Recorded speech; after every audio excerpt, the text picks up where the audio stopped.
Tá ok? Boa noite, então, para os que eu ainda não vi, que chegaram no finzinho. Ué, estão lá no fundinho hoje? Pode vir mais para frente. Eu recebi um textinho bem interessante, e antes não tem nada a ver com a aula de hoje, mas que eu achei muito bom. Então eu até copiei e trouxe para ler para vocês, porque eu achei uma comparação tão boa que ele fez nesse texto. Como despertar a espiritualidade nos outros. A gente está sempre comentando aqui na aula, né? Que não deve forçar ninguém a vir, que não deve forçar ninguém a seguir, forçar às vezes o marido que não quer ou a esposa que não quer. Venham, tem que vir. Não é assim que a gente age. Então, porque eu acho que o efeito acaba sendo o contrário. A pessoa, em vez de ficar com vontade de vir, toma implicância aí que não vem mesmo, né? Então, ele faz uma comparação que é muito interessante e explica bem isso. Imagine o seguinte cenário. Você e uns 10 amigos foram viajar juntos. Alugaram uma casa, chegaram, passaram o dia juntos e foram dormir. Cada um no seu quarto. No dia seguinte, algumas pessoas acordaram bem cedo, outros ainda estão dormindo. Você acha que essas pessoas que acordaram mais cedo são mais evoluídos do que os que estão ainda dormindo? Eles apenas acordaram mais cedo. Talvez tenham acordado porque têm o hábito de acordar cedo, ou porque estavam já descansadas, ou porque dormiram muito mal, ou porque o quarto em que estavam tinha muita claridade. Elas não são melhores do que ninguém.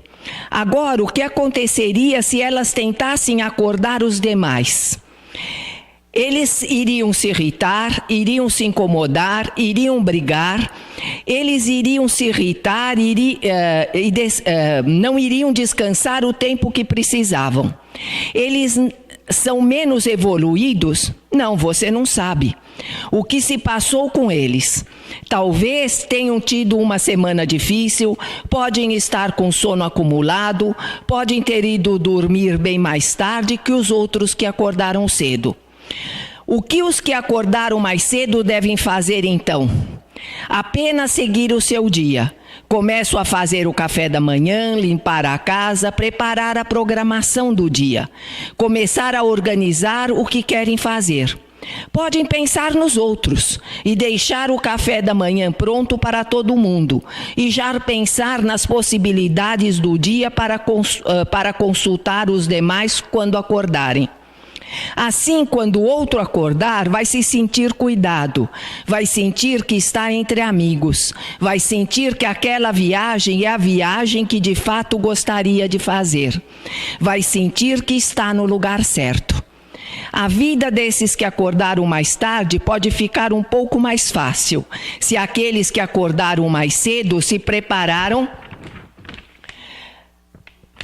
já prepararam o cenário. É assim que eu vejo o despertar da espiritualidade. Talvez você sofra por enxergar um mundo que as pessoas ao seu redor não enxergam. Talvez você queira muito que as pessoas próximas a você vivam as mesmas coisas que você vive. Talvez você queira que elas se abram para algo maior. Mas elas ainda estão dormindo. E se você tentar acordá-las para ver, vão brigar. Deixe essas pessoas onde elas estão. Continue seu trabalho sem querer trazer ninguém junto. Faça a sua parte e cuide da sua casa. Cuide do seu entorno e do que lhe é possível fazer. E lembre-se que você não é mais evoluído que ninguém. Estamos todos no mesmo jogo. Apenas acordamos um pouco mais cedo. E daqui a pouco todo mundo vai ter que acordar, sem exceção.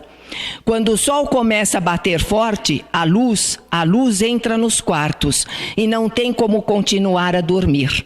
E é isso que está acontecendo agora. A luz vem vindo com força. Logo, logo todo mundo vai acordar. E quando eles acordarem, a gente vai ter feito um monte de coisa para facilitar a vida deles. E nos divertiremos juntos nessa viagem. Bonito, né? Eu achei muito bom porque é isso mesmo. Não é que um é melhor ou pior que o outro, não é que um é mais sábio ou menos sábio do que o outro, não é ninguém está mais evoluído que ninguém. Nós estamos todos no mesmo jogo, todos no mesmo barco.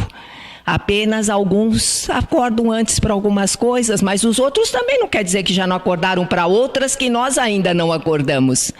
Então é sempre aquilo que a gente quer que os outros façam como a gente quer, aquilo que nós pensamos, o julgamento sempre precipitado das pessoas, né?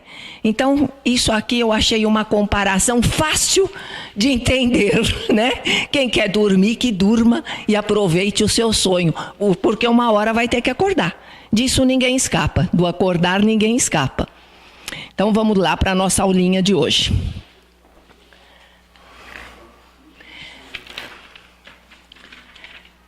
Hoje nós vamos começar um grupo de aulas, né? Uma sequência de aulas que eu sempre acho aquelas que são, para mim, no curso, as mais importantes. E as mais difíceis e aquelas que nunca a gente deve parar de repetir. Que são os relacionamentos familiares, que é a família, o casamento, os filhos, os pais, os irmãos e a família como um todo. Porque nós sabemos que é nos relacionamentos que a gente aprende. No maior ensinamento da nossa vida é através dos relacionamentos. A pessoa que não se relaciona, ela não sabe se ela aprendeu. Porque como é que eu vou saber se eu sou tolerante se eu não me relaciono com quase ninguém?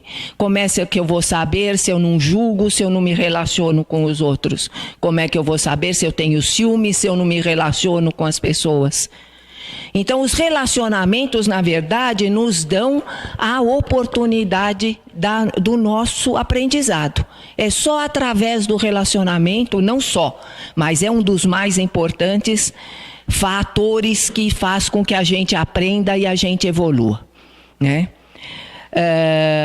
Cada encarnação é uma nova experiência. Isso todos que têm uma pequena noção de espiritismo sabem disso, né? E onde essas experiências se realizam na maior parte? No seio familiar. É no meio da família. Nós sempre contamos aqui, já mencionamos, do livro, acho que é Missionários da Luz, do André Luiz, quando ele fala da reencarnação, do projeto da reencarnação, que o casal se reúne e que os amigos espirituais os recebem na espiritualidade e que o espírito que vai reencarnar através desse casal está presente também, e é uma aceitação mútua. Nós estamos falando daqueles, um pouco mais adiantados, que já estão preparados e não vão encarnar contra a vontade ou compulsoriamente, ou mesmo que seja meio contra a vontade, mas eles têm a noção da necessidade desse reencarne. Então, diz André Luiz que se a gente lembrasse ou pudesse ver, é uma cena maravilhosa. É uma cena de muito amor, de muito carinho, de muita confraternização, onde esse compromisso é assumido entre o ser que vai encarnar e os pais que vão permitir que essa criança, esse espírito, reencarne. Então é no seio da família, gente, que isso acontece. Por mais que a gente ache que às vezes a família atrapalha, a família é a única forma, o pai e a mãe são os únicos que podem nos dar a oportunidade de reencarnar. Sem eles a gente não reencarna. Mesmo que depois haja um abandono e que esse espírito tenha que fazer o seu aprendizado com outras pessoas, com outro casal, a encarnação foi graças a esse casal que deu a oportunidade de biologicamente esse espírito vir. Porque se não tiver esse homem e esta mulher, não há essa encarnação. Então, por mais que é o lar que dá esta segurança, seja o lar adotivo, seja o lar biológico, que dá segurança de desenvolvimento para esse espírito, né? Lá você chora, você aprende, você ama, você caminha, você se sente mal. Acontece de tudo dentro de uma família, né? E ela começa então a sua jornada, que pode ser sustentada pelo amor, pela compreensão, pelo carinho, ou então ela pode ser dilacerada por conflitos. A gente sabe que existe isso, não é sempre tudo um mar de rosas. Às vezes é tudo muito bonito quando é bebê. Quando começa a crescer, os conflitos começam. Hoje, nós chegamos agora, não é muito a respeito, é da família também, mas até porque o Carlos está aqui hoje, lembrei da nossa conversa à tarde, onde se estava falando daquele vídeo que tem agora, daquela série que tem no Netflix, 13 Razões Por Quê, né? Aconselho a todos os pais, todos os jovens a assistirem. É a história de uma moça que se suicida e ela deixa gravado 13 fitas cassetes contando os 3 motivos por que a levaram ao suicídio. Né? É um filme para jovem, mas que todo pai deve assistir e toda mãe. E com essa onda hoje toda dessa tal da baleia azul, de tudo isso, é uma coisa que está bastante presente na nossa vida. Mas o que eu queria dizer é o seguinte, que por mais que a família se empenhe, por mais que a família envolva, por mais que a família participe, queira apoiar, o jovem tem um grande defeito. Ele se fecha, ele afasta os pais, ele não se abre.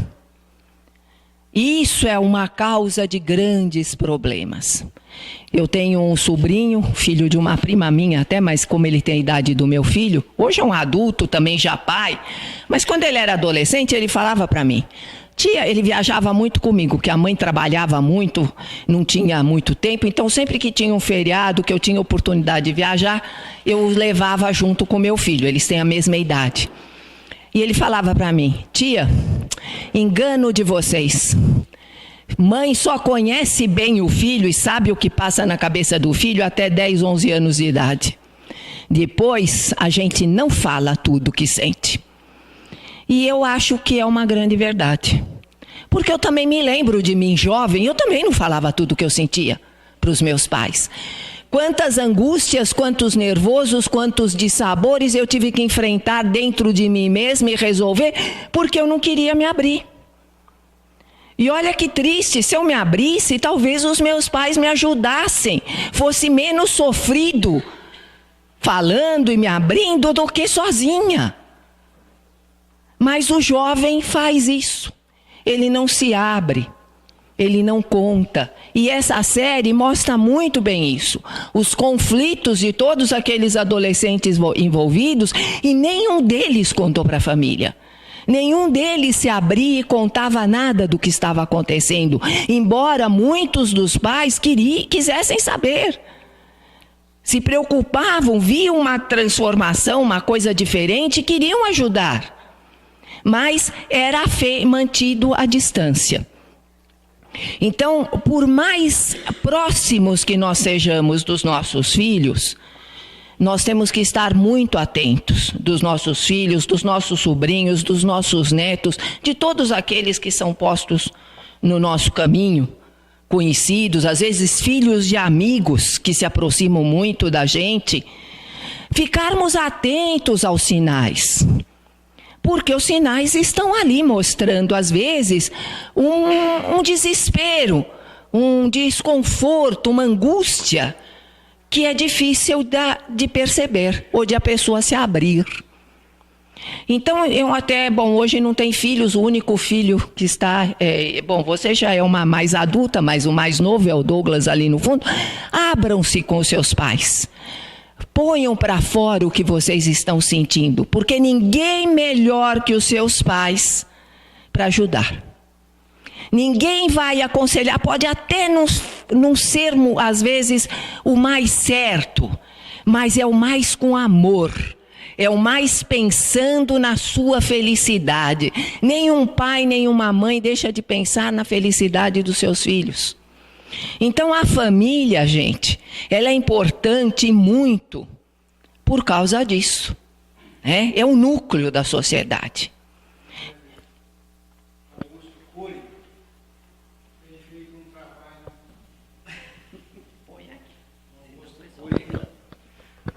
O Augusto Cury tem feito um trabalho a respeito disso, exatamente sobre essa questão emocional, porque é mais ou menos assim. Você passou por essa situação, eu passei por essa situação. Quando a gente chega na nossa adolescência, a gente tende a se separar do pai e seguir os amigos. O problema é que quando a gente era criado antigamente, a gente era criado para ter o não na nossa vida. E hoje em dia as crianças não estão tendo esse não. Tudo é dado para eles de graça. E quando eles chegam na adolescência, que passam por essas frustrações, por essas dificuldades, que todos vão passar, eles caem numa situação dessa. Eles não sabem receber esse não da vida. Eles não sabem receber essas frustrações. Não aprendem enquanto estão em casa, enquanto são crianças. Esse eu acho que é o maior problema que a gente está tendo atualmente com os jovens. Eles não conseguem lidar com as dificuldades como a gente aprendeu a lidar. Passamos por dificuldade? Passamos, todos nós aqui passamos por dificuldades, mas todos nós sabíamos lidar com essas dificuldades, sabíamos receber o não da vida, né? Esse eu acho que é uma coisa importante para ser passado para quem é pai e vai criar filhos daqui para frente, né? Eu li esse artigo do Augusto Cury, achei realmente muito bom. Aprenda, o seu filho tem que aprender que a vida é cheia de não também, né? Porque a gente faz tudo para poupar e os filhos depois quando crescem ver que os outros não são. Assim, que ele vai receber não, ele vai ter desilusões, ele vai ter outras coisas pelas quais ele vai passar. Já que vocês estão falando em escritores, o Antônio de Saint-Exupéry, que escreveu O Pequeno Príncipe, tem uma passagem da raposa onde ela conversa com o Pequeno Príncipe e diz assim: você sabe o que é cativar? E ele faz a pergunta: o que é cativar? E ela diz: cativar é abrir os horizontes para que eu possa te amar e você me amar. Eu acho que muitas vezes, nesse mesmo livro, ele fala que as coisas simples são vistas pelos nossos olhos, mas o invisível somente o coração vê. Então, às vezes, creio que os pais também precisam procurar entender mais a criatura, porque senão que é meu filho ou minha filha, então vai ser criado a minha moda, do meu jeito, etc. E às vezes não é justo. O que a criatura precisa na verdade, de um estofo moral para ela, de uma ética moral, para ela dar sequência na vida delas. É a minha opinião. Não, é sim, e a gente nunca esquecer que a gente está trazendo de outras encarnações, que não independe da criação nessa encarnação e só dessa família. Nós estamos trazendo um monte de coisas de outras encarnações. Eu ia falar exatamente o que ele falou, que eu acho que hoje em dia o que acontece também é que tem muito pai e mãe que está tão ocupado e não consegue ver as dificuldades dos filhos, porque você está colocando o lado de que os filhos têm dificuldades e que eles não se abrem. Mas tem filho que pede socorro através de olhares e gestos, e os pais eles estão tendo uma vida tão corrida que não estão prestando atenção. Mas eu sempre falo isso, não é tão importante o tempo, a quantidade de tempo que se dedica a uma família, e não digo isso só aos filhos, ao marido, aos amigos, não é importante a quantidade, o que é importante é a qualidade desse tempo que você dedica aos seus filhos. Uma mãe que é obrigada a trabalhar fora, um pai que é obrigado a trabalhar bastante, mas se ele tiver meia hora dedicada, de atenção, de carinho com esse filho, é muito melhor do que aquele que fica o dia inteiro no que está no computador, a mãe também lá no WhatsApp, no celular, né? Eu fico agora, mas eu não tenho mais filho perto de mim, então eu fico lá com meu celularzinho, com meu WhatsApp, mas eu tenho pessoas que eu conheço, jovens com filhos pequenos, os filhos estão ali em volta pedindo atenção E a mãe está lá, e nem percebe, entende? Então, isso também é uma coisa que a gente tem que atender. Aliás, nós vamos chegar nesse ponto, que a modificação do núcleo familiar, como as coisas foram se mudando através do tempo, né? O núcleo familiar, ele já foi muito mais fechado, né? É aquilo do antigamente, mas bem mais antigamente. A família, bem antigamente, ela era tudo. Ela era religião, ela era emprego, ela era tudo. A família trabalhava toda junta, a família rezava todos juntos, a família fazia tudo junto. E havia aquele domínio dos familiares. Houve o tempo em que a mulher, e graças a Deus que acabou, ainda em algumas regiões não acabou, infelizmente. Por exemplo, houve primeiro aquele domínio do patriarca, né? Foi a formação da família, o casamento. Depois, houve uma interferência muito grande da igreja. A igreja dominava aquelas famílias, a igreja estipulava os casamentos, as famílias que tinham que se unir, esta família tem que se unir com a outra, por causa de ganância, de situação econômica, de terras, de tudo isso. A gente sabe que houve tudo isso, né? A história conta. Depois, aos poucos, a família foi tomando, principalmente depois da Segunda Guerra Mundial, da época que começou a indústria, da revolução industrial, de tudo, as pessoas começaram a se libertar desse domínio todo. Começou a se criar uma individualidade muito maior para cada indivíduo. Cada um conseguiu ser mais independente, tanto homem como as mulheres. Isso foi bom? Foi. Foi bom, mas teve o seu lado contrário. Porque o que aconteceu? O excesso da liberdade fez as pessoas se perderem também. Aquela ânsia de se libertarem gerou uma liberdade tão grande, que fugiu do controle. O homem não tinha como substituir aquele controle, demorou para achar o meio termo. E eu acho que nós estamos começando a encontrar agora o meio termo. Que não é nem tanta opressão e nem tanta liberdade. Porque a liberdade traz infelicidade também, o excesso da liberdade traz. Por quê? Deixa eu só completar o pensamento.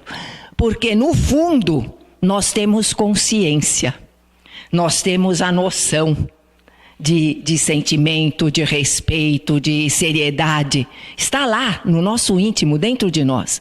E quando nós agimos contra tudo isso, a gente não se sente bem.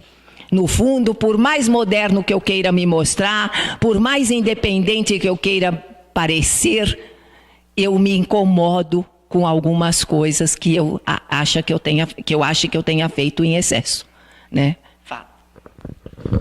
A gente não pode esquecer que realmente o mundo está mudando, né?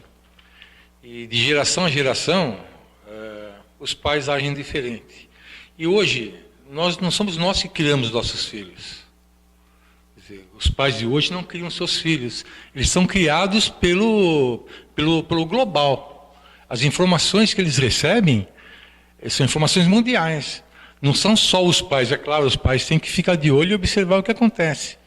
Mas a cada geração, como você mesmo falou, as coisas vieram mudando. E isso, o plano espiritual deve estar atento a essas mudanças. Senão não estava acontecendo. Então a nossa preocupação não pode ser exagerada, pensar, não, tem que ser como era no nosso tempo, pode, né? Como eu quero que seja. Não pode, exatamente isso. Não pode esquecer que o plano, o mundo está mudando e não somos só nós que criamos nossos filhos. Mas, tem muitos pais por aí, né, nesse campo que o Dalmir está colocando, que fica aquela história da zona de conforto. Eu vou dar para o meu filho aquilo que eu não pude ter. E aí entra uma porção de autodesculpas, né? E também um perigo enorme de se autopunir. Parece que está se autopunindo de algo que não fez nunca. Ah, não, eu não tive essa liberalidade, porque é um perigo essa palavra, liberdade com liberalidade. São duas coisas totalmente opostas. Diferente. Então, muitos, e acho que essa é a verdade do mundo de hoje. Acho que a gente está saindo um pouco fora, me perdoe, tá, Maria Alice? Mas é a visão que a gente tem que ter de que, às vezes, os pais, simplesmente porque eram tolhidos nas suas liberdades, entre aspas, simplesmente dão essa liberdade também, entre aspas, agora misturada com uma porção de outras coisas. E daí resulta no que a gente vê aos montes por aí. Tem uma palestra do Mário Sérgio Cortella, quem puder assistir, assista que vale a pena. Está no YouTube. É sobre vida familiar também. O Mário Sérgio Cortella fala a respeito de que quando ele era criança, na casa dele tinha um sofá aqui, um sofá aqui, um sofá aqui e uma imagem de Nossa Senhora lá na frente. E todo mundo se reunia ali, ficava ali conversando, batendo papo depois da janta, depois do trabalho, né? E coisa. De repente apareceu uma coisa esquisita na casa dele, né? Que foi a televisão. Saiu Nossa Senhora, entrou a televisão, todo mundo ficou olhando para a televisão, ninguém mais conversou com mais ninguém, né? E ninguém dava atenção a mais ninguém. Quando ia uma visita na casa deles, era para assistir televisão também, né? Então eu acho que essa é uma questão que a gente está passando. Essa tecnologia, essa informação que está chegando para nós o tempo todo, está chegando muito forte e a gente precisa aprender a dar uma freada nisso. A minha neta pega um celular e escolhe o desenho que ela quer assistir no YouTube. Ela tem 3 anos de idade. Quer dizer, será que está certo isso? A gente tem que tomar cuidado, né? Ela uma vez falou uma coisa para nós que deixou a gente assim. Falou não sei o que, é sexy. Eu falei, nossa senhora. 3 anos de idade, gente. Olha, precisa... Mas pode esclarecer, gente. Eu acho que o que a gente não pode deixar é de esclarecer, de explicar, de conversar. Nada substitui a conversa, o olho no olho, o conversar, né? Eu me considero, sempre já falei isso, uma pessoa de muita sorte pela família que eu tive, pelo pai e pela minha mãe. O meu pai era um homem aberto para a época, muito adiantado para o tempo, eu acho, nessa cabeça de relacionamento sexual, de envolvimento, de namorar, eu tinha uma turma enorme. Imagina, eu tenho 71 anos, gente. Então, isso há quantos anos? Há 60 eu tinha 12, 13 anos. Eu tinha amigos, rapazes, moças, rapazes que iam às vezes na minha casa me chamar sozinhos, sem nenhuma irmã junto, sem nenhuma moça. E o meu pai deixava entrar, conversava, a gente reunia, tocava violão, cantava, tinha bailinho todo fim de semana na garagem da minha casa. Ele nunca se importou, mas sempre sob a supervisão dele. Dificilmente eu ia. Ele preferia trazer todo mundo para a nossa casa, porque na nossa casa ele via com quem a gente estava ou não, né? Em vez de eu ir. Ah, pai, mas deixa ir. Naquele tempo era bom porque as mães podiam acompanhar, né? Então tinha o bailinho, mas uma mãe ia junto para ver. Não digo que não tivesse sempre as confusões, tinha sempre aquela amiga, aquela pessoa que sumia no meio da festa e na hora de ir embora, onde foi parar fulana? Daí vinha fulana meio amarrotada de algum lugar. Então essas coisas sempre existiram e vão sempre continuar existindo, né? Mas a gente tem que ter essa liberdade com os filhos. E a época que os filhos mais começam a se distanciar da gente é na adolescência. Então é a hora quando você não deve deixar distanciar. Porque se essa distância for ficando muito grande, você não consegue atravessar mais essa ponte. Você não traz de volta. Então eu sempre fazia assim. Por mais que aquilo fosse me chocar, eu não demonstrava. Eu me segurava. Puxa, não, tá. Aí depois, com jeito, eu dava um jeito de conversar sobre aquilo. Mas na hora que me contava, eu não me horrorizava, porque senão, não contava mais, né? Não contava mais. E quando eu percebia que não estava contando, eu tentava perguntar, mas escuta, por que você não está mais me contando as coisas? O que aconteceu? Você não confia mais em mim? Vamos conversar, eu gosto de saber, eu me divirto. E era divertido mesmo. Porque o jovem tem muita coisa divertida para contar para a gente. É gostoso conviver com o jovem, né? O jovem te traz vida. E eu falo que sempre mãe de menina adolescente, ela revive a adolescência dela através da filha de novo. É gostoso quando há essa parceria, essa convivência prazerosa, né? Mas isso ainda nós vamos chegar no capítulo dos filhos, mas nós já estamos falando tudo hoje, né? Então, o que aconteceu com as famílias? Aconteceu bem isso. O materialismo começou a imperar, o homem começou a se perder, a obrigação da mulher trabalhar fora de casa. Tudo isso foi mudando a estrutura familiar que a gente já estava acostumado. Teve que mudar, teve que se adaptar. Foi bom, foi ruim? Não nos cabe julgar. É como você falou, é o que temos. É o que aconteceu, foi a mutação, a mudança de vida. E está acontecendo, e cada vez mais rápido. Essa é a grande diferença. Nós levou um tempão para chegar à televisão depois do rádio. Depois levou não sei quantas décadas para chegar ao computador. Hoje é tudo muito rápido. Você falou da sua neta de 3, eu já vi o filho da minha sobrinha com 2, mexer no computador, ligar, desligar e achar o que ele quer. E com o dedinho ali vai passando. Deu pau. Então, mas é... Hã? Do quê? Ah, sim, mas isso é outra coisa, nós vamos chegar lá no casamento. Então, o indivíduo é uma opção, foi uma angústia dessa hora, é a suprema opção do indivíduo diante da sua própria liberdade. O homem precisa aprender ainda melhor a ser livre, nós ainda não sabemos direito isso. Muitos desconhecem que o livre-arbítrio é um instrumento precioso, capaz de abrir ao espírito dimensões insondáveis, gente, para seu crescimento. Contudo, traz como consequência a responsabilidade. Então, isso é uma coisa que a gente tem que passar desde sempre. Você pode escolher, você pode me esconder, você pode me enganar, mas você vai arcar com as responsabilidades das suas escolhas. Eu lembro que meu pai sempre me dizia isso. No meu tempo, com questão à virgindade, né? A moça que era fácil, que era comentada, que todo mundo falava. Meu pai dizia, eu confio em você.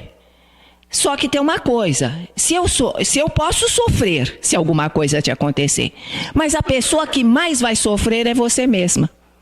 Então pense muito bem nas suas atitudes, na sua forma de viver, de se conduzir, porque por mais que a gente sofra, eu e a sua mãe, a pior prejudicada, que vai sofrer mais, vai ser você. Então essas palavras do meu pai até hoje me acompanham, na hora de tomar uma decisão. A decisão que eu tomar, a consequência vai ser pior do que para qualquer pessoa, para mim. Seja hoje com o conhecimento que a gente tem, ou imediato, material, ou espiritual, pior ainda. Né? Porque agora hoje a gente tem essa consciência que desta consequência ninguém escapa. Então não se esqueçam disso. A vida mudou? Mudou. Mas caráter, honestidade, respeito, amor ao próximo, consideração pelos outros, isso não muda nunca. Isso são leis imutáveis. Então isso desde que o mundo é mundo até agora, e vocês veem que o homem, por mais que pareça que a gente não melhorou, a gente melhorou muito. Se você vê lá o filme dos Vikings, que eu sempre falo que eu nunca vi série mais violenta do que essa, os Vikings, na Idade Média, a fogueira, a Inquisição, tudo aquilo, quer dizer, era de uma maldade. Não tinha argumentação. Não tinha conversa, né? Então, mas o que era? Era uma coisa que não se fazia. Então nós fomos evoluindo, sim. Hoje a gente já tem mais consciência dessas coisas. Mas o que mais a gente precisa passar e ter consciência num seio de família, na família, o que deve imperar na família? O respeito, gente. O caráter. Porque por mais que você fale com o seu filho, se você não der o exemplo, não adianta nada. O que adianta eu falar para o meu filho, não falo palavrão, se depois numa hora que eu estou nervoso eu falo. Fala para ele, não mente na hora que eu estou nervosa ou que eu não quero alguma coisa, eu minto. A criança desde pequena e hoje mais ainda, eles são muito espertos. Eles estão percebendo tudo isso. Então como que eu vou ter moral para me impor mais para frente para esse adolescente, se eu desde criança não criar esta base dentro da família para que ele me respeite, para que ele tenha esta consideração por mim? Né? A gente tem que dialogar, a gente tem que conversar entre todos os membros da família. Tem um casal que eu conheço que eles já têm a minha idade, já são casados há muitos anos. E essa história da falta do diálogo foi se avolumando. Quando ele fica nervoso, ele não falava com ela, ficava uma semana, depois passou a ficar 15 dias, depois meses, porque sem falar. E aquela coisa horrorosa. Bom, simplesmente, eu acho até engraçado isso. De uns meses para cá, outro dia eu conversando com ela, até do WhatsApp, ela me falou, você não sabe da maior agora? Eu falei, o quê? Ele falou que não vai mais falar comigo nunca mais. Mas e como? E continuam na mesma casa? Sim, continuamos, mas ele não vai mais falar comigo, então eu também não vou mais falar com ele. Vou fazer o quê? E estão sem se falar mesmo. Debaixo do mesmo teto, vivendo... Então, para que, gente, tá debaixo do mesmo teto? No caso aí é questão financeira mesmo. Mas às vezes não tem como separar, né? Mas quer dizer, mas sem nem então isso não tem nem o mínimo do respeito dentro de uma... não é? Então, para vocês verem, às vezes, a que ponto chega? Eu acho que isso é mais comum do que você imagina. Será? Mas e não falar mesmo com a pessoa? De não falar mesmo. Esse é o primeiro que eu conheço que não fala mesmo. Os outros falam um pouco. Não são. Não, esses são de outro estado, não são nem daqui. Não são as mesmas. Deixa eu ver mais o que podemos falar. Então. Por que essa liberdade também é aquilo que a gente falou agora? Essa liberdade está difícil de controlar em todos os sentidos por causa da mídia também, né? A informação que chega, o estímulo a você beber, o estímulo a você... Hoje o fumo até que está controlado, assim, não tem tanto estímulo, né? Mas se você pegar os filmes para assistir, a Netflix, né, que passa tanto filme antigo, se você assistir os filmes da década de 70... de 60, todo mundo fumando. Agora não estão fumando nos filmes, mas está todo mundo bebendo. Vocês já perceberam, notaram que não tem uma série, um filme que você chega que a mulher, principalmente a mulher até, chega em casa e abre a garrafa de vinho e toma, e a primeira coisa que ela vai fazer. Então, não que seja errado, você pode tomar uma taça, mas os estímulos, para quem não tem orientação e equilíbrio, estão ali o tempo todo. É em forma de filme, é em forma de revista, é em forma das novelas da televisão. Eu acho a televisão, ela tem o seu mérito, mas ela também é tão desinformativa, né? Nossa, as novelas estão fazendo um estrago muito grande. Eu não sei aqui qual é a ideologia de cada um de vocês, eu não vou nem falar de ideologia. A maioria de nós aqui viveu os anos rebeldes, né? Não são nem os anos dourados, esses foram os rebeldes, que são os anos pré-ditadura ou durante a ditadura. A Globo... ela está passando uma coisa tão distorcida. Eu assisti alguns capítulos, mas muito distorcido, né? Onde todo o rebelde ali é o mocinho e onde todo militar é o bandido. Quando a gente que viveu nesta época sabe que não foi assim. Teve excesso? Teve. Ninguém vai dizer que não teve excesso. Dos dois lados. Mas os mocinhos não eram tão mocinhos assim. Os mocinhos fizeram as suas coisas erradas também. Cometeram crimes e tudo. E então idealizando. Então o que acontece? Hoje nós estamos vivendo um momento político difícil. Um momento político onde tem que se tomar muito cuidado com o que você passa para os outros. Esses jovens estão recebendo todo esse tipo de informação, que pode muito bem ser aplicado no momento atual. Mas, voltando um pouquinho a falar sobre o vício do cigarro, da bebida que está aparecendo, agora mais a bebida que está aparecendo. Quando eu fazia o meu tratamento lá no SEON, o oncologista me dizia, ele falava, Ana, sabe quais são? A maioria dos meus pacientes são aqueles que na década de 60, 70, assistiam a propaganda do Marlboro, aquele cavalo bonito, agora estão tudo aqui com câncer de garganta, de língua, de boca, e eu estou tratando essas pessoas porque era bonito, porque era moderno, porque era, nossa, chique. Ele falou assim, 90%... Gente, mas geração. Mas é essa geração, a minha geração, que lançaram o cigarro Ela. Lindo maço de florzinho, charme. Gente, eu tive um anjo da guarda de uma proteção imensa, porque eu não me viciei, não foi por falta de insistência. Olha que eu insisti. O meu organismo rejeitou. Eu trabalhava na Ford, era um charme na hora da sala das secretárias, todas lá muito charmosas e bem arrumadas, pegando o seu cigarro charmoso, todo bonitinho, de dourado. Ah, não, mas tinha a cigarreira ainda mais chique ainda, que guardava tudo na cigarreira.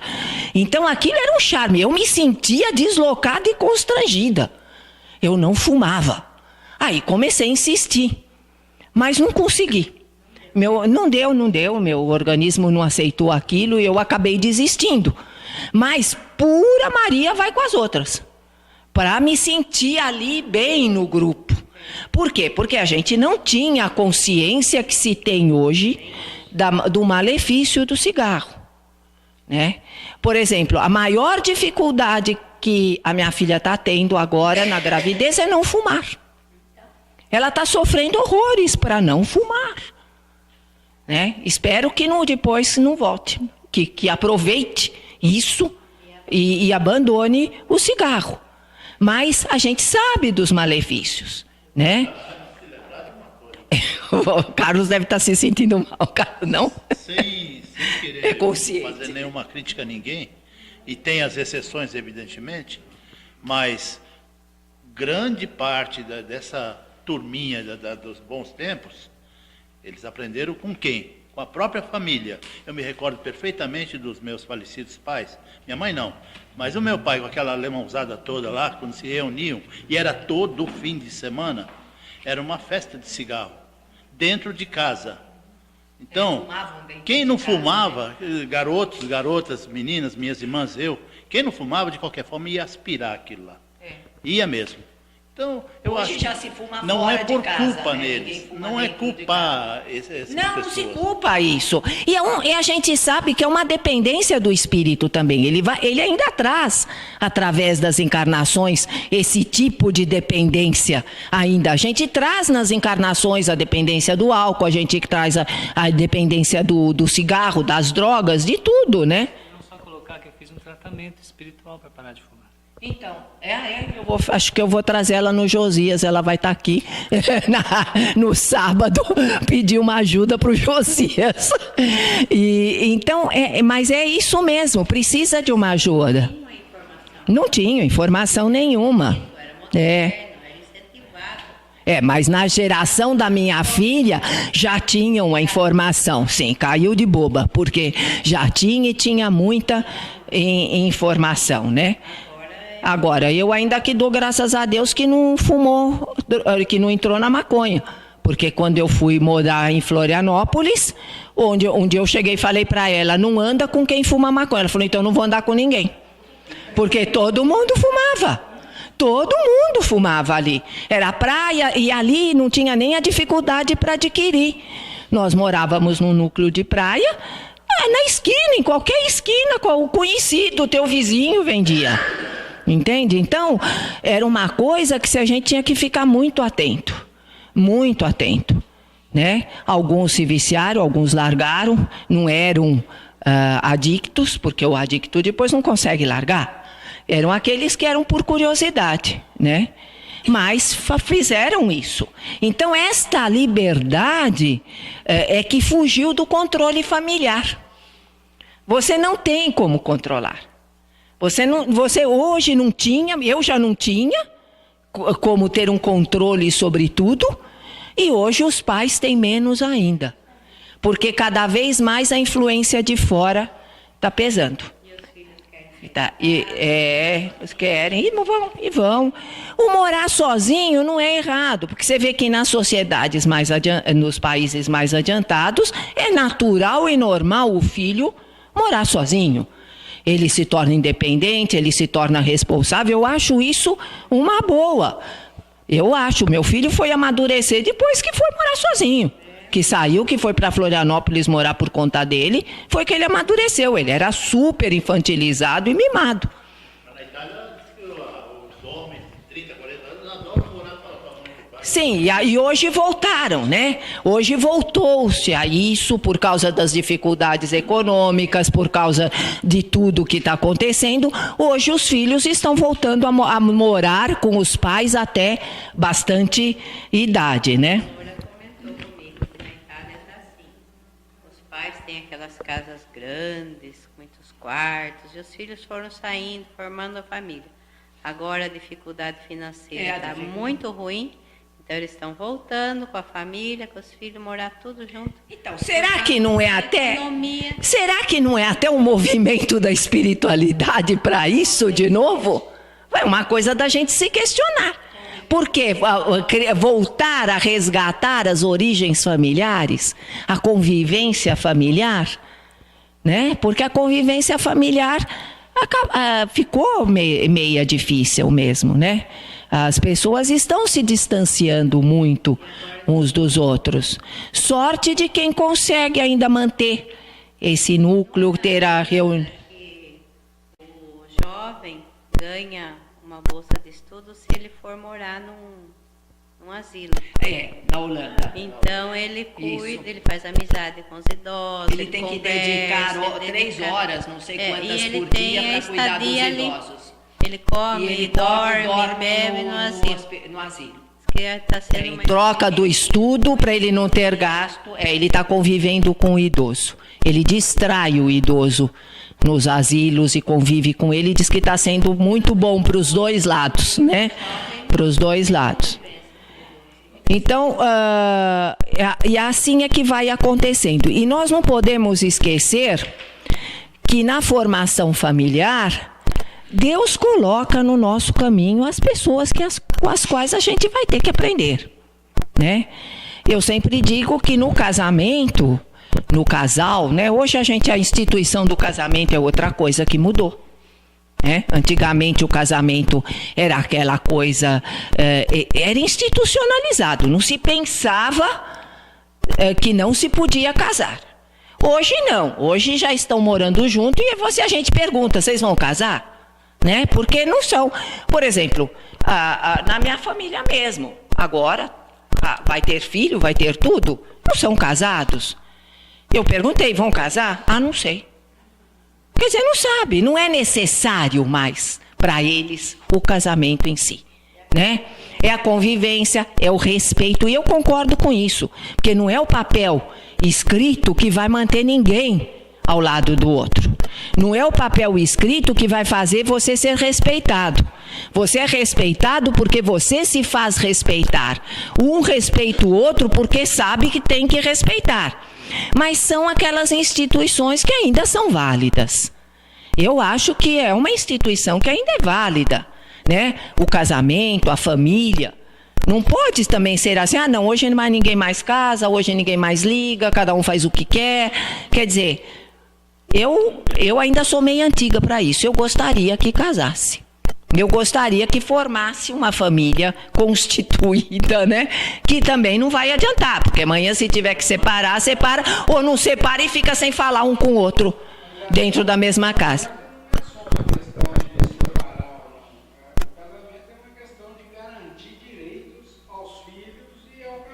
Não. Se você mora junto com uma pessoa... 2 anos você já tem todos os direitos. Entre aspas, mas você tem que provar isso. É. Agora está podendo. Mas é aquela história, se você casa com uma pessoa, compra não se casa, vive junto, compra um imóvel. Se um deles morrer, quem vai herdar aquilo é os pais da pessoa. É verdade, isso aí sim. E os filhos, por exemplo, aconteceu até por a questão do casamento homossexual. Como é que funcionava? Dois homens casavam, se juntavam e adotavam uma criança.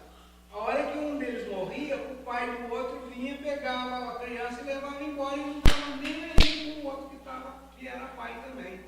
Então, quer dizer, isso é uma questão legal, é uma questão de garantia. Você pode fazer a união estável, né?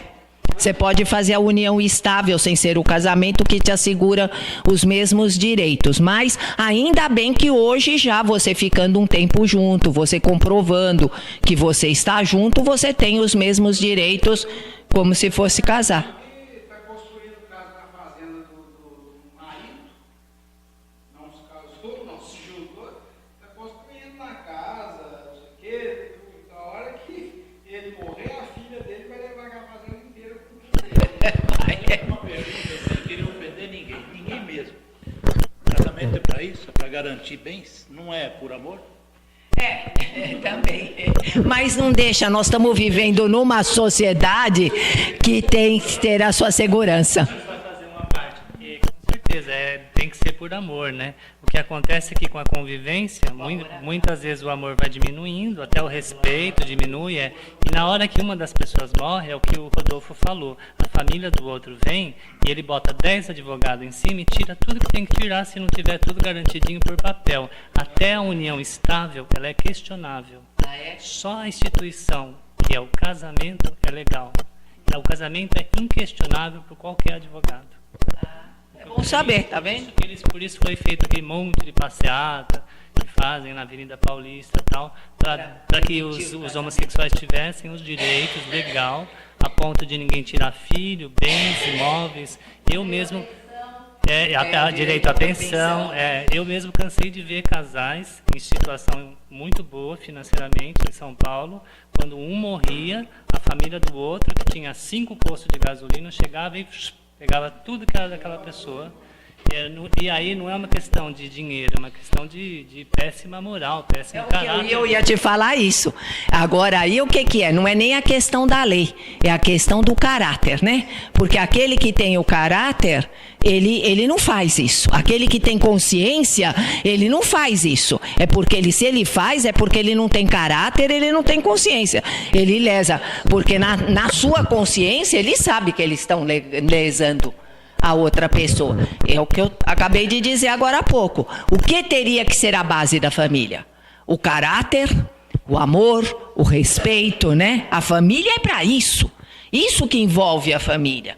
Mas nós estamos voltando também um pouco como era antigamente. A constituição da família por interesse financeiro, por interesse de bens, que as pessoas casavam antigamente por causa disso.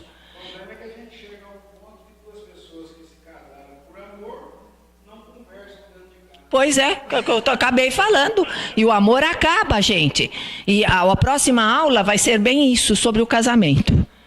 Que o amor acaba. Não tenham dúvida que o amor acaba. Amor precisa ser cultivado. O amor precisa ser incentivado. Tem uma frase acho que é do Mário Quintana, que ele diz uma coisa que é uma grande verdade. Como o amor é feito, como o casamento, ou a união, ou seja lá, né, o viver junto, são entre duas pessoas que não são ligadas por laços de família, qualquer coisa balança essa relação. Se você não tiver o equilíbrio e alimentar esta relação constantemente, porque filho, pai, mãe principalmente, a gente briga, a gente se magoa, mas a gente supera. O casamento não. O casamento não, a união não, entre duas pessoas não. A gente não supera. A mágoa, em cima de mágoa, acaba. Acaba. Né? Não, quando existe probleminha, todo mundo tem. Mas estou dizendo aquele problema constante. Eu acho, Maria, que o problema não é o amor. Quando você ama de verdade, Você não faz. você passa por tudo isso e supera. O problema é que as pessoas não casam por amor. Elas casam por interesse sexual, por interesse de dinheiro, pela beleza da pessoa. Ah, não, Rodolfo, eu discordo de você. Eu já vi bastante gente que casou apaixonado, que não tinha interesse, não tinha nada, e ao longo da vida, da convivência, talvez seja aquilo que a Heloísa falou na aula passada, né? De idealizar uma pessoa diferente do que é e querer que o outro seja diferente daquilo que você espera, né? Pode até ser, é bem isso, ela amava o que ela idealizava, mas eu acho, a gente tem uma ideia errônea às vezes do que é o amor, né? Mas porque eu falo uma coisa, para mim, não existe, amor não é um sentimento? Amor é um sentimento. Então não existe diferença de amor, amor é uma coisa só, ou você ama ou você não ama. O objeto do amor é que é diferente. Né? No casamento, é de um homem para uma mulher, da mãe é da mãe para o filho, dos pais, mas tudo é amor. Tudo é amor. Agora, a gente sabe que até amor entre pais e filhos acaba. E acaba. Porque, olha, Rodolfo, eu tenho experiências de pessoas que eu já vi, que amavam profundamente os seus filhos. Mas os filhos fizeram tanto, magoaram tanto, ofenderam tanto, era dia e noite, era uma tortura aquilo, que o amor acabou. Acabou, não quero mais saber, deixa, leva a vida, faz o que quiser, não estou mais nem aí. Entende? Acaba, o amor acaba, gente. Não existe o amor que... Nós não estamos ainda nesse nível que Jesus queria nosso, do amor incondicional. O nosso amor ainda é condicionado a um monte de coisa. Porque o amor incondicional só é o amor, esse é o amor verdadeiro que supera e passa por tudo. Mas nós estamos longe disso ainda. Nós estamos falando no nosso nível. Amor de mãe? É nada, nem o amor de mãe. Viu? O amor de mãe, se morre, o filho e o marido morrem num acidente. Na outra encarnação, troca, porque era o marido, vem filho, e aí o amor muda também. O amor muda. Vai aprender outro tipo de amor. O marido vem filho. É bem isso. Existem mães e mães, né? Existem mães. A gente, quantas vezes mãe que abandona os filhos? Tá cheio de mãe que abandona filho. Coisas podem ser explicadas, porque muita gente fala em almas gêmeas, que isso não existe. Mas tem as almas afins. Afins é diferente. Eu acho que você estava falando em casamento, em amor, etc, etc, claro que existe. Mas tem uma coisa, duas pessoas se completam. Sim, não. De uma certa forma se completam. Não, é o que a gente vai falar. Nós vamos falar na próxima aula. São os espíritos afins. Espírito afim é diferente da alma gêmea. A alma gêmea não existe. Existem espíritos com os quais você tem afinidade e você se sente mais feliz, né? Mas isso em todos os níveis, né? Nem de amor platônico, de amizade, de tudo. Mas é isso aí, gente. É um assunto bastante polêmico, né? Gostaria que mais participasse. Gostaria que o jovem aí atrás participasse, porque a gente teria opinião do jovem. Aqui é tudo velho, Douglas. Tudo gente mais velha, não velho, mas mais velho, né? Não, desculpa, Dalmir, não me coloque na sua...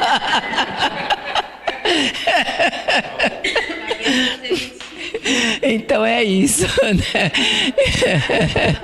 Eu até ouvi hoje, outro dia o Gu me mandou umas piadas do Divaldo Franco, né? Não sei se vocês já viram um videozinho, que são assim várias coisas que ele conta durante as palestras deles, engraçadas. E essa é uma delas. E ele conta de uma mulher que tinha uma mania de falar, né, que era sempre bem menos a idade. E um dia ela estava conversando com uma amiga e ela fala, porque agora que eu estou com 48 anos, e aí o filho do lado dela fala, mãe, eu tenho 40. Então, não, eu quis dizer 58. Quer dizer, então não adianta. Então era assim, eu conheci uma senhora assim, que ela diminuía tanto a idade que ela estava quase alcançando os filhos. Mas é bem assim. Então é isso aí, gente. Na próxima aula nós vamos entrar no casamento, né? Bem no casamento, na relação entre o casal, o homem, a mulher, a tolerância, o que se precisa para se viver bem, né? Porque só assim, uma introduçãozinha. O casamento que dura não é os anos que você fica junto. Casamento feliz não é quantos anos você está junto, é o quantos anos você viveu bem ao lado daquela pessoa. Isso é um casamento feliz. Não é contar ano, porque tem o ano que esses que não se falam estão, acho que ia ser quase 40 anos junto, ou mais, entende? Então é terrível isso, né? É muito triste, eu acho muito triste, porque quando você começa sozinho e vai terminar sozinho. Por mais filhos que você tenha, os filhos vão criar, mesmo que morem próximos, eles vão ter as suas próprias vidas. E a gente é que sobra, o casal, né? Então, priorizem essa relação. Porque a mulher, principalmente, tem a tendência de priorizar a relação com os filhos. E esquecer a relação com o marido, né? Começa sozinho e termina sozinho. Eu sou bem exemplo disso. É assim mesmo que a vida vai fazendo. Os filhos vão longe, vão tudo, e somos os dois, né? Então, a gente sabe que é isso que a gente não pode deixar perder. Essa camaradagem, esse companheirismo, é isso que faz um casamento. O respeito, a camaradagem, o companheirismo, um estar do lado do outro numa boa. Porque senão, se é isso, fica muito triste quando você chega, que você já não é mais tão jovem, né? Então fica aquele vazio na vida da gente. Mas a semana que vem nós vamos falar bastante sobre